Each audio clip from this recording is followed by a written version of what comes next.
자, 하나님 말씀 로마서 4장 7절과 8절입니다.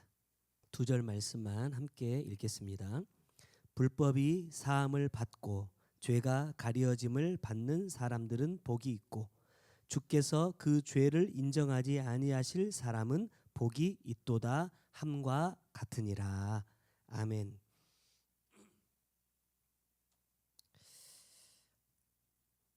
요즘에 보니까 목사님들만이 아니라 일반 평신도들도 인터넷 상에 자기 나름의 어떤 신앙의 경험들이라고 해야 될까요? 이런 것들을 많이 이렇게 나누는 영상들을 올리고 있더라고요.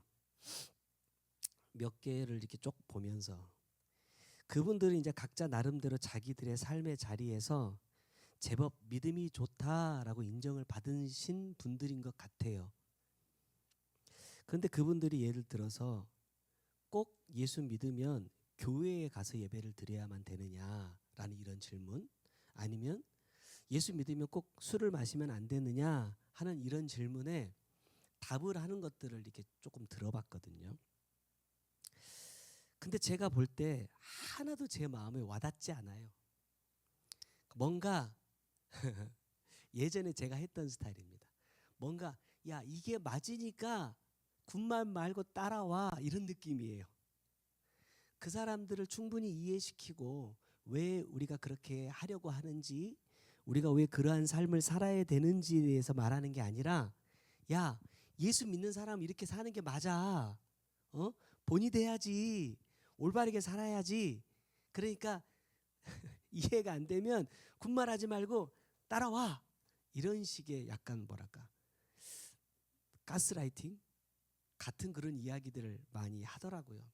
아니나 다를까 댓글에 그분이 뭐 얘기하다가 주일 성수 얘기하다가 뭐 안식일 어쩌고저쩌고 하니까 안식일은 주일입니까 토요일입니까부터 시작해가지고 댓글들이 막 달리더라고요.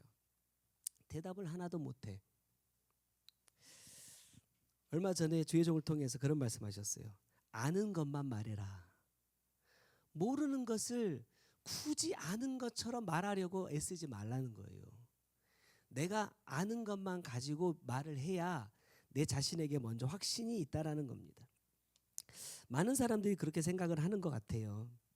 내 신앙 생활에 대해서 하나님께서 뭔가 대단히 큰 의미를 부여하신다라고 생각하는 것 같습니다. 그래서 내가 이렇게 열심히 주일 성수하는 것, 또 내가 이렇게 교회 안에서 열심히 봉사하고 헌신하는 것이 뭔가 하나님께 대단하게 큰 의미가 있는 것이라고 생각하는데 저는 그렇지 않다라고 생각을 합니다.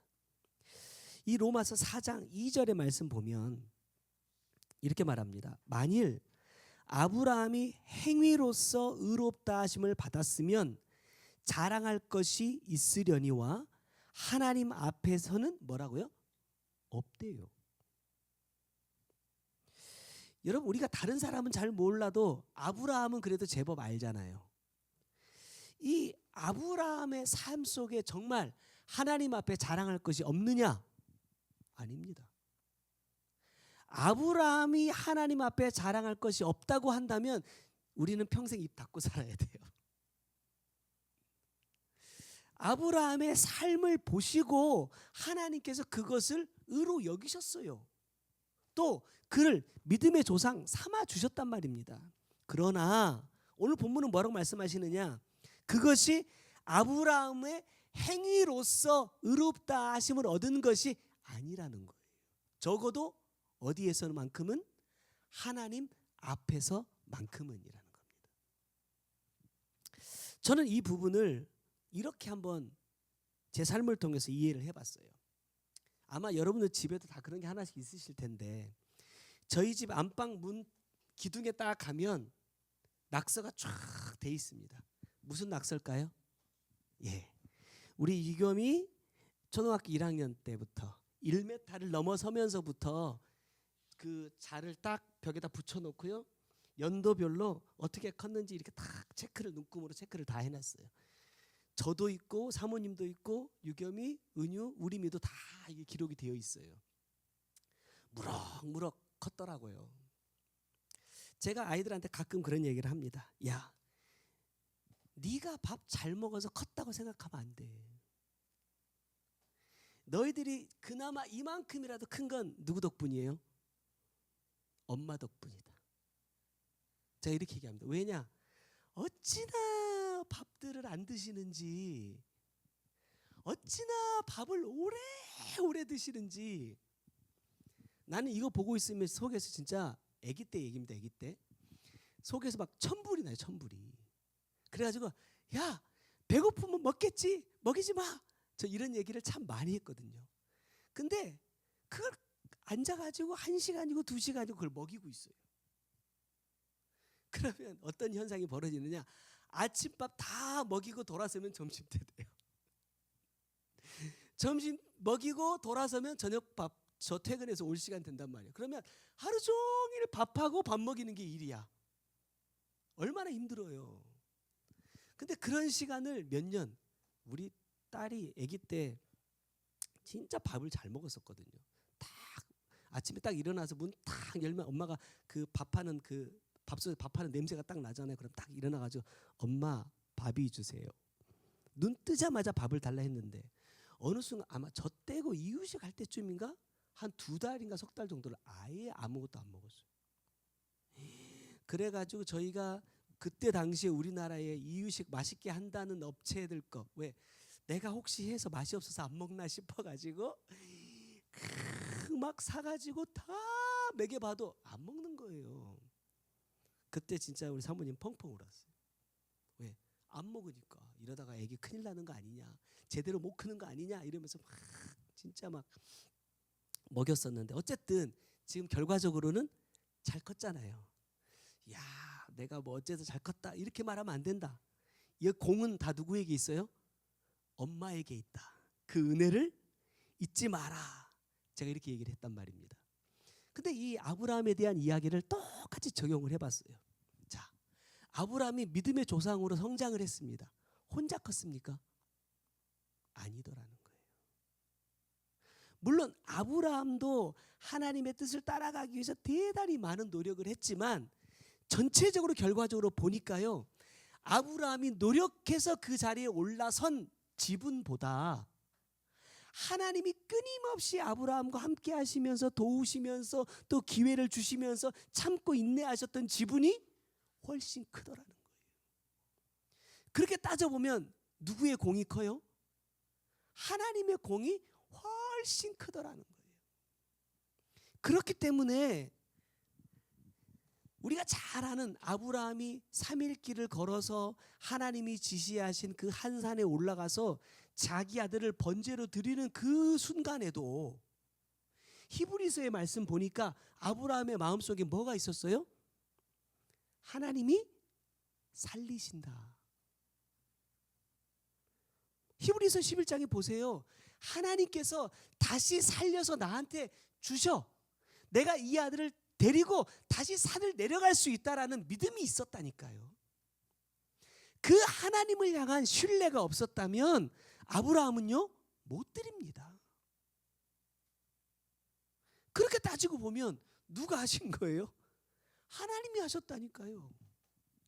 그 산 꼭대기에 번제로 쓰실 양을 준비하시고, 사실은 아브라함은 뭐만 하면 돼요? 아들 데리고 올라가기만 하면 되는 거예요. 물론 그 과정이 쉽지는 않겠지만 아브라함이 아들과 올라가면 그러잖아요. 야, 하나님이 다 준비하셨어. 내가 너를 죽여서 하나님 앞에 번제로 드릴지라도 하나님이 다시 너를 살려서 내 품에 돌려주실 것이라는 것을 믿기 때문에 내가 지금 올라가는 것이다 라는 거예요. 자녀들이 성장하면서 저도 예전에 참 그런 못된 버르장머리가 있었어요. 뭐냐, 내가 이제 조금 컸다고 부모님의 행동에 대해서 이렇게 태클을 거는 거. 엄마, 그렇게 하면 안 돼. 아빠, 그렇게 하는 건 아닌 것 같아요. 이런 말 저도 참 많이 했거든요. 돌아보니까 이게 뭐냐면 참 복 못 받을 짓이더라는 거예요. 오늘 말씀이 복 있는 사람이란 말입니다. 하나님이 우리에게 복을 주신다라고 말씀하고 계신다는 거예요.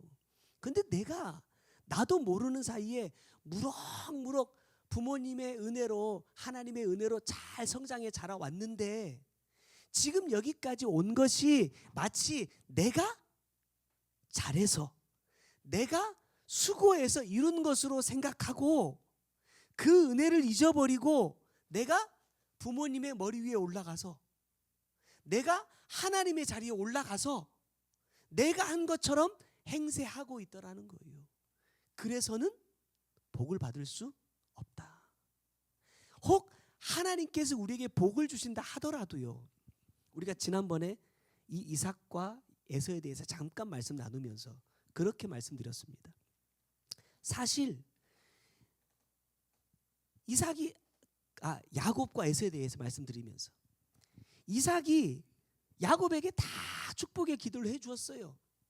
에서는 뭘 뺏길까 봐 지금 전전긍긍하는 거예요. 아버지가 가지고 있는 이 재물이에요, 재물. 근데 결과적으로 보면 하나도 빼앗기지 않았다는 거예요. 다 자기가 가졌어요. 야곱은 빈몸으로 나가가지고 20년 동안 자기가 죽을 고생해서 얻은 것들을 가지고 오는 겁니다. 보니까 오히려 에서의 소유가 많아요. 부족함이 없다 이 말이에요. 그러면 그것을 우리는 복이라고 말할 수 있느냐는 거예요.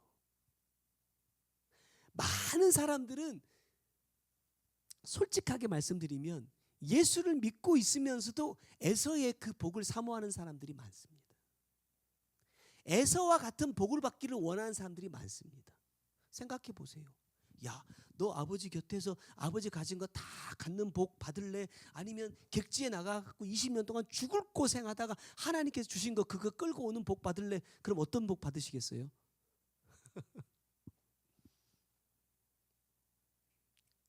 에서는 야곱보다도 훨씬 먼저 12방백을 이루었어요.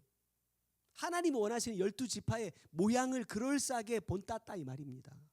그러나 하나님은 에서가 이루어 놓은 12자녀를 통해서 하나님의 일을 이루어 가시지 않습니다.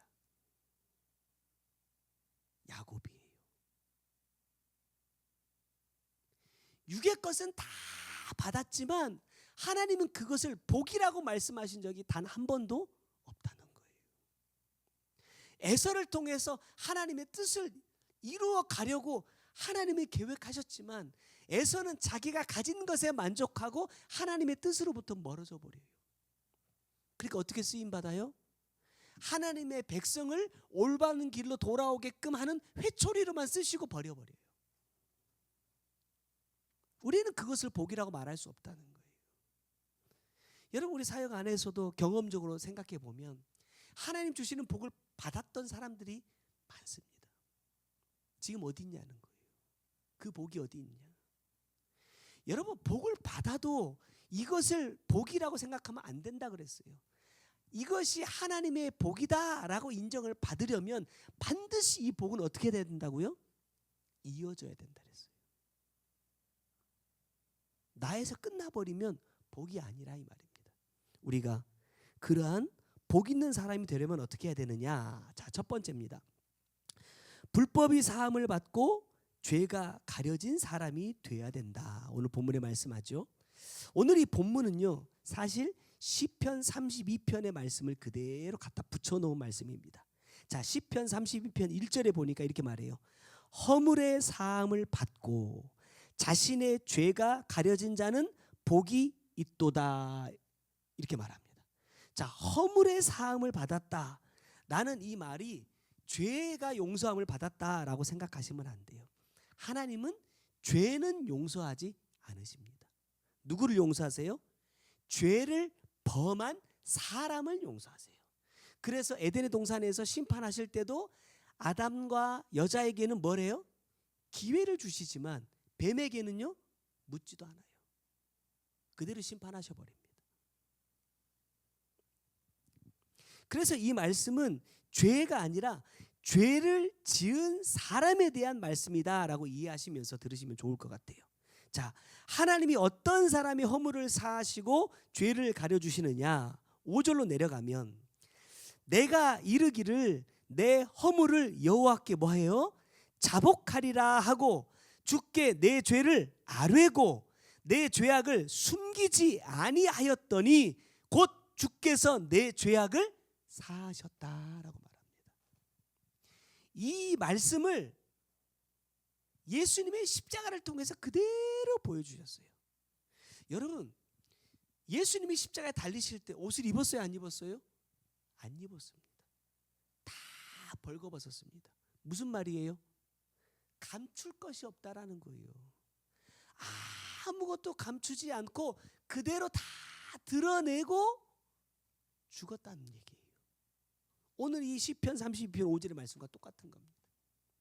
내가 정말 십자가를 통해서 아버지의 뜻을 온전히 이루는 사람이 되기를 원한다면 나에게 주는 이 말씀을 통해서 내가 주님께서 기뻐하시는 뜻을 이루기를 원하는 사람이라고 한다면 우리는 절대로 뭐 하면 안 돼요?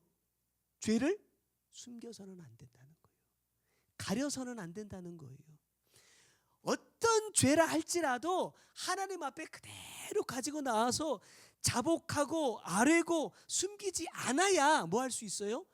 죄악의 사함을 받을 수 있다는 거예요. 자, 여기 보니까 자복한다라는 말이 나오잖아요. 자복한다라는 말은 스스로 죄를 고백한다라는 뜻인데 이 원어를 보니까요. 여러분 이런 뜻이 있어요. 오목한 손에 고통을 준다. 무슨 말이에요? 오목한 손에다 뭐예요? 고통을 준다는 얘기예요. 여러분 내 죄를 스스로 고백한다는 것이 그냥 되는 게 아니라니까요. 어떤 마음이어야 된다? 십자가에 달리는 것과 같은 그러한 마음이 되어야 하나님 앞에 내 죄를 진정으로 고할 수 있다는 거예요. 여러분 아담을 보세요. 이 아담은 인류 최초의 사람이기도 하지만 인류의 딱 한 사람이었습니다. 그러면 하나님의 관심이 얼마나 이 사람에게 있었겠어요? 아담과 함께 동산을 거니셨잖아요. 그러면 얼마나 깊은 또 교제들이 그 시간에 이루어졌겠어요. 하나님의 마음을 얼마나 깊이 알았겠어요. 그런데도 이 아담도 죄를 딱 짓고 나니까요, 하나님이 찾아오시는 의도를 잊어버려요.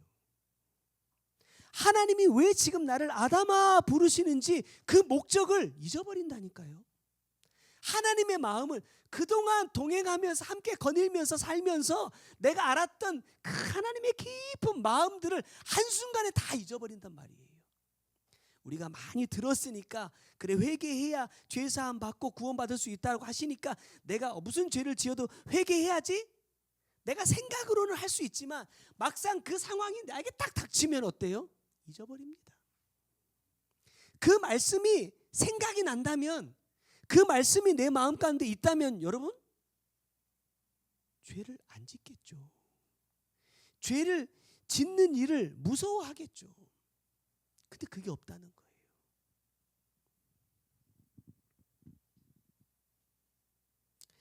죄는 너무나 똑똑해. 그리고 끈질겨요. 우리에게 익숙한 말씀으로 말하면 마귀는요 무엇으로 우리에게 온다 그래요?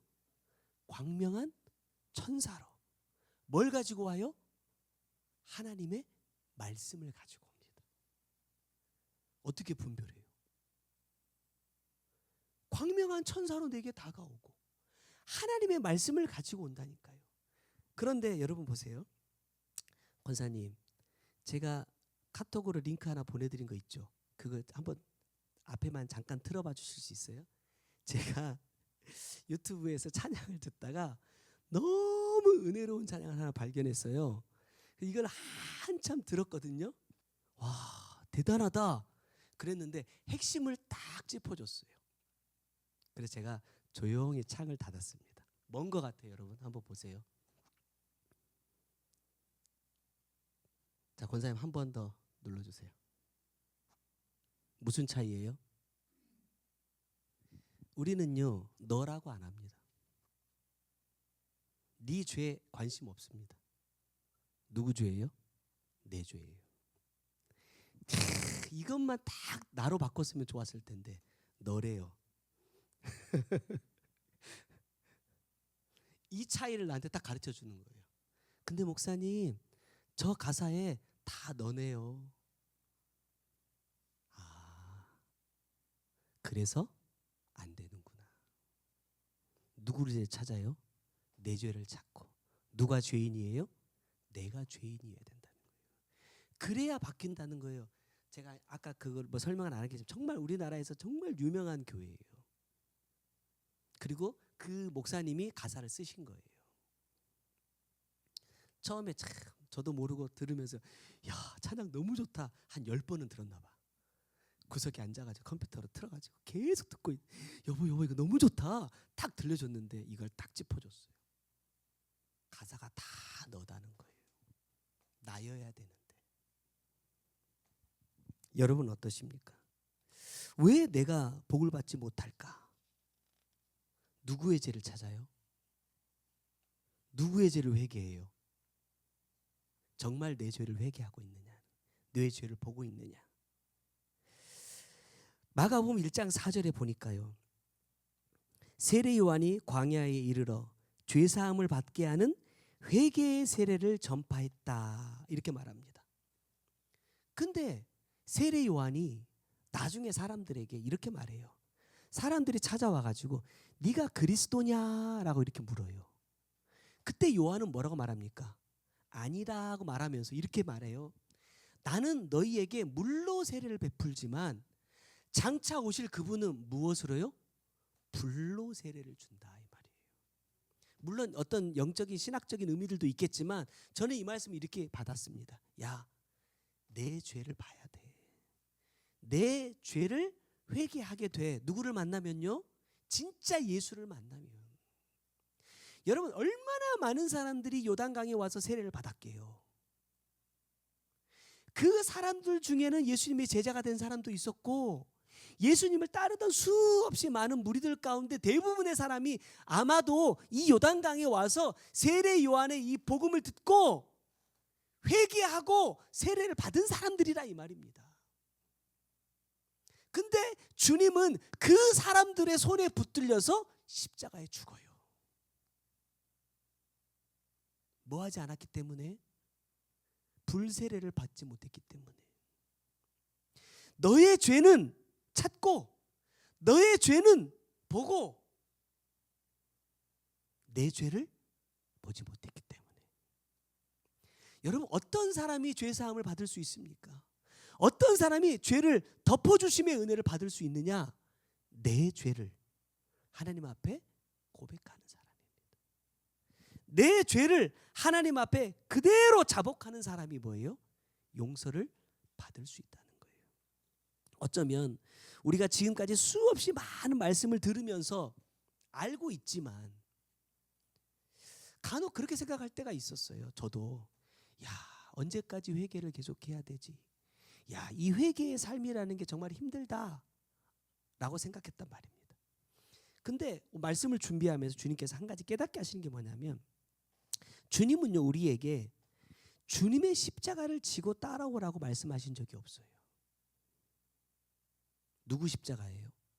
내 십자가입니다. 지난번에 이런 말씀을 언뜻 한번 하셨어요. 만약에 주님이 이 땅에 탄생하셔서 자라가는 과정이 없이 곧장 오셨다면 십자가를 질 수 없다 그랬어요. 십자가는 반드시 준비의 시간이 필요하다는 거예요.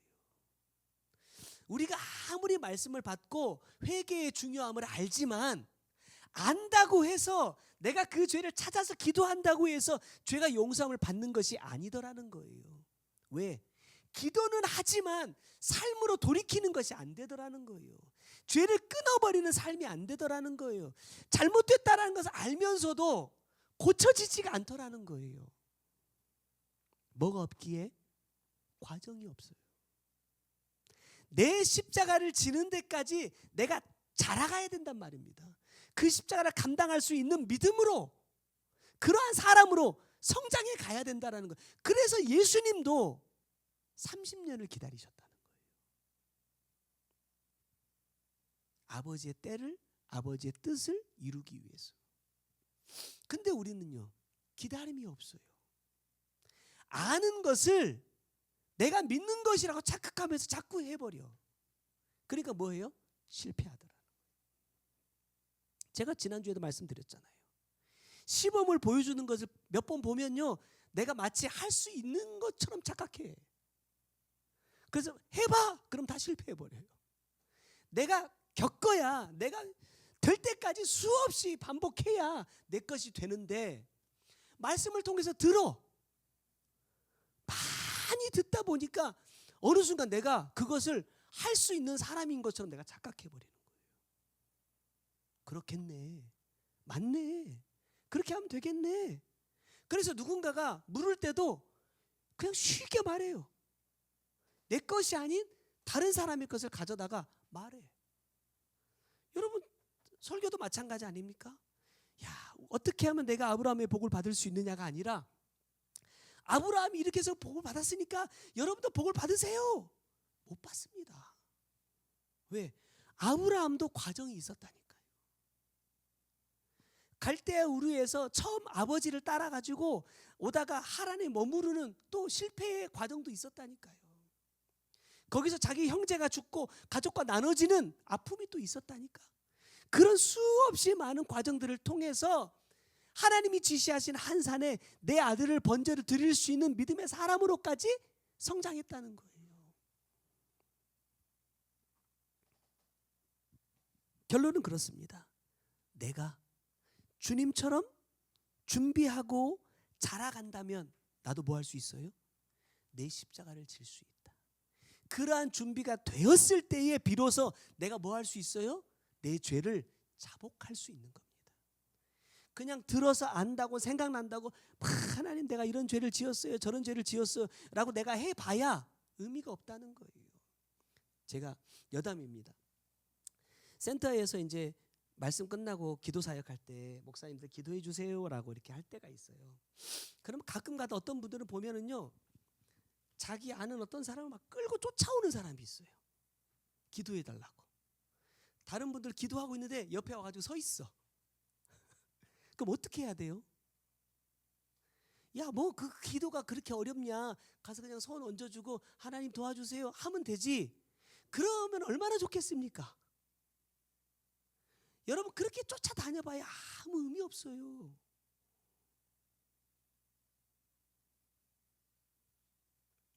진짜 내가 해야 될 것은 뭐냐면, 하나님께서 나를 찾아와서 내 아픈 곳에 주님의 손을 얹어주실 수 있는 사람이 되는 거예요. 그게 뭡니까? 예배가 끝나고 나의 개인의 시간으로 돌아갔을 때에 내가 얼마만큼 받았던 그 말씀과 함께 삶을 살아냈느냐. 여러분, 저도 잘 모르지만 뒤에 서서 주님, 어떤 사람에게 지금 가서 제가 기도하기를 원하십니까? 라고 기도하면 하나님께서 다른 분이 기도하셨음에도 가게 하시는 분들이 있다니까요. 유독 마음이, 유독 눈이 탁 가서 꽂히는 사람이 있다니까요. 왜 그 사람에게 가게 하실까? 저는 그렇게 생각했어요. 아, 이 사람이 바로 준비된 사람이다. 준비한 사람이다. 나는 무엇을 준비할까? 나는 정말 하나님의 이 복을 받고 싶은 마음은 저나 여러분이나 똑같을 텐데, 그럼 나는 이 복을 받기 위해서 지금 무엇을 준비하고 있는가? 주님이 우리에게 말씀하시는 건 뭐예요? 불법이 죄사함을 받고 죄가 가려줄 수 있는 사람으로 준비하라는 거예요. 왜? 하나님은 더러운 그릇에다가 안 담으십니다.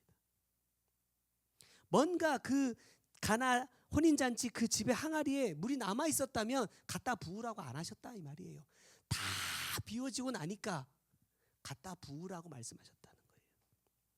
내 안에 하나님의 복이 부어질 수 있도록 오늘도 깨끗하게 비워내는 저와 여러분이 되셨으면 좋겠습니다. 자, 두 번째는 뭐냐? 마음에 간사함이 없고 여호와께 정죄를 당하지 않는 사람이 복 있는 사람이다. 시편 32편 2절입니다. 마음에 간사함이 없고 여호와께 정죄를 당하지 아니하는 자는 복이 있도다 그랬어요. 여기 간사하다라는 것은 무슨 뜻이냐면 자기의 이익을 위해서 나쁜 꾀를 부린다라는 말입니다. 자, 이 간사한 사람들의 또 하나 특징이 뭐냐? 밑에 뭐래요? 변덕스럽다는 거예요. 선과 악의 기준이 수시로 바뀌어버려요. 내 기분에 따라, 내 감정에 따라 바뀌어버려. 또 이렇습니다. 다른 사람에게는 대단히 타이트한 잣대를 갖다 대면서 자기 자신에게는 대단히 여유로운 잣대를 대는 사람. 이 사람이 주님 보실 땐 다 뭐예요? 마음이 간사한 사람이라는 거예요. 이 간사하다라는 말씀을 또 다른 의미로 이렇게 바꿔보면요, 이렇습니다. 정작 바뀌어야 되는 상황에서는요, 바뀌지 않으려고 고집부리는 사람이에요.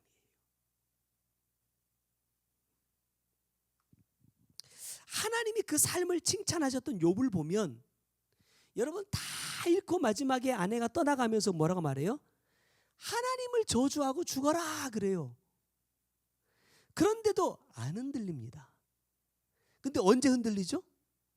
친구들이 와가지고 이제 대화를 나누면서 흔들리는데 욥의 말 중에 이런 말이 있어요. 욥기 10장 9절. 기억하옵소서 주께서 내 몸 지우시기를 흙을 뭉치듯 하셨거늘 다시 나를 티끌로 돌려보내려 하시나이까 그래요. 저는 이 말씀 보면서 깜짝 놀랐어요. 하나님께서 욥에게 고난을 주신 목적이 여기 있더라는 거예요.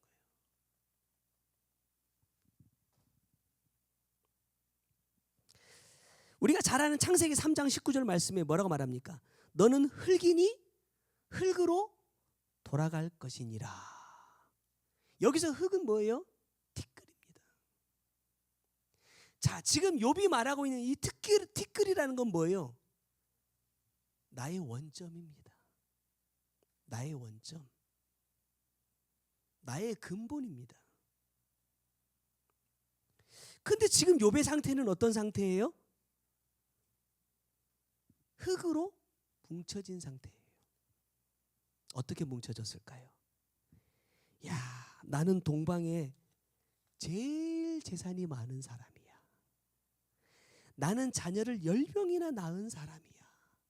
나는 많은 사람들에게 존경받고 인정받고 사랑받는 사람이야 라는 것으로 열심히 자기의 인생을 뭉쳐놨어요. 만들어놨다 이 말입니다. 수고했겠죠. 노력이 있었겠죠.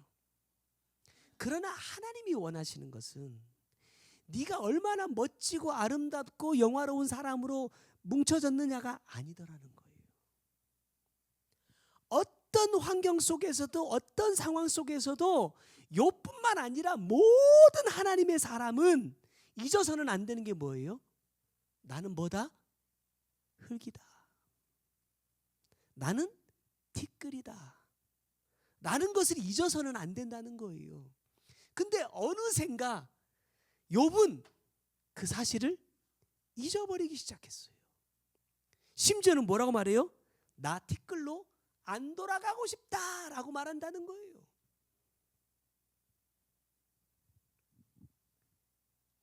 그걸 누가 부셔버리느냐? 하나님이 부셔버립니다.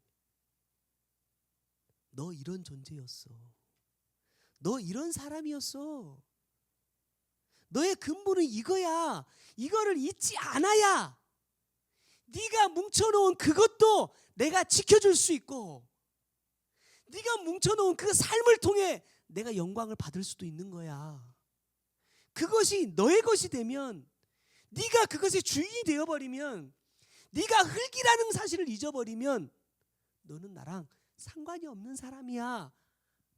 그렇기 때문에 하나님은 욥이 뭉쳐놓은 이 흙덩이들을 어떻게 해요?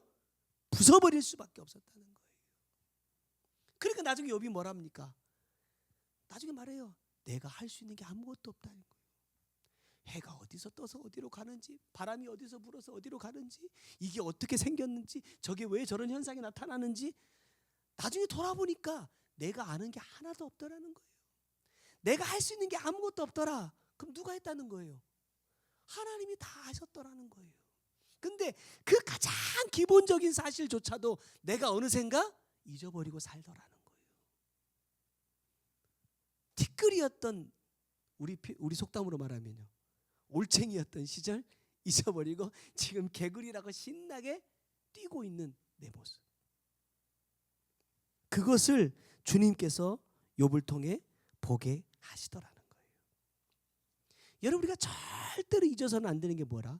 원점이에요. 원점. 아담과 하와가 가장 먼저 회복해야 되는 게 뭐예요? 에덴 동산으로 다시 돌아가는 거예요. 근데 그것을 생략해버리고 에덴 동산에 쫓겨났는데 새 예루살렘을 그린다? 여러분, 말이 안 되는 소리거든요. 그 삶은 반드시 에덴의 동산이 먼저 회복된 다음에 그곳에서부터 새 예루살렘으로 연결되는 것인데, 내가 먼저 회복돼야 되는 것, 오늘 말씀을 기준으로 보자면 내가 죄인이라는 것, 내가 티끌이었다라는 것을 내가 인정하고 하나님의 은혜가 없으면 아무것도 할 수 없는 가장 연약하고 부족한 사람이 나라는 것을 내가 인정해야 되는데도 불구하고 그 사실을 얼마나 내가 자주 놓치고 있느냐 이 말이에요. 지난주에 우림이랑 예수님의 그 11명의 사도들이 어떻게 순교를 당했는지 그 영상이 짤막하게 나와 있더라고요. 그거를 몇 번을 이렇게 돌려봤어요. 여러분들도 아시겠지만 한 사람도 쉽게 죽은 사람이 없더라고요. 톱으로 켜 죽였다. 이 피부를 다 벗겨가지고 죽이고 그냥 그런 이야기들이 이제 쭉 나오는 거예요. 그걸 몇 번 돌려보면서 그랬어요. 아이고, 못하겠다. 나는 못하겠다. 그걸 어떻게 해요? 그런데 참 예수님의 제자들을 한 사람 한 사람이 왜 굳이 거기 갑니까? 왜 그냥 예루살렘에 있지?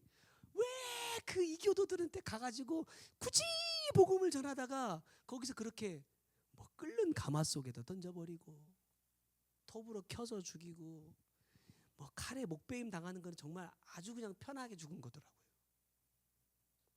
왜 그렇게 하느냐는 거예요. 시편 32편 9절의 말씀 보니까 이렇습니다. 너희는 무지한 말이나 노새같이 되지 말지어다. 그것들은 제갈과 굴레로 단속하지 아니하면 너희에게 가까이 가지 아니하리로다. 이게 꼭 남의 말처럼 이렇게 들리거든요. 그렇게 써 있거든요. 근데 이 9절의 말씀을 쉬운 말 성경으로 보면요, 이렇습니다. 너희는 제갈이나 굴레를 씌워야만 붙잡아 둘 수 있는 분별 없는 말이나 노새처럼 되지 말아라. 누구 얘기예요? 내 얘기예요. 야, 말과 노새를 봐봐. 저러니까 안 돼. 이게 아니라 내가 지금 그 말처럼 그 노새들처럼 내가 하고 있다는 거예요. 뭐가 없기 때문에? 제갈이나 굴레가 씌워져 있지 않기 때문이라는 거예요. 여러분, 어떻게 사람이 맨정신으로 죽는다는 걸 알면서 갑니까? 어떻게 죽으러 갑니까? 어쩌면 예수님이 바울에게도 그렇게 하셨지만 어떻게 죽을 것을 가르쳐 주지 않으셨을까? 베드로는 예루살렘 밖으로 가고 있는데 환상으로 예수님께서 가시는 모습을 보여주셨대잖아요. 주님, 어디로 가십니까? 야, 네가 버린 십자가 지로 간다. 그래서 다시 돌아서 갔다는 거 아닙니까? 어떻게 그게 가능하냐 이 말이에요. 오늘 이 말씀이에요. 그들은 어떻게 해요? 스스로 자신에게 제갈과 굴레를 씌웠기 때문이라는 거예요.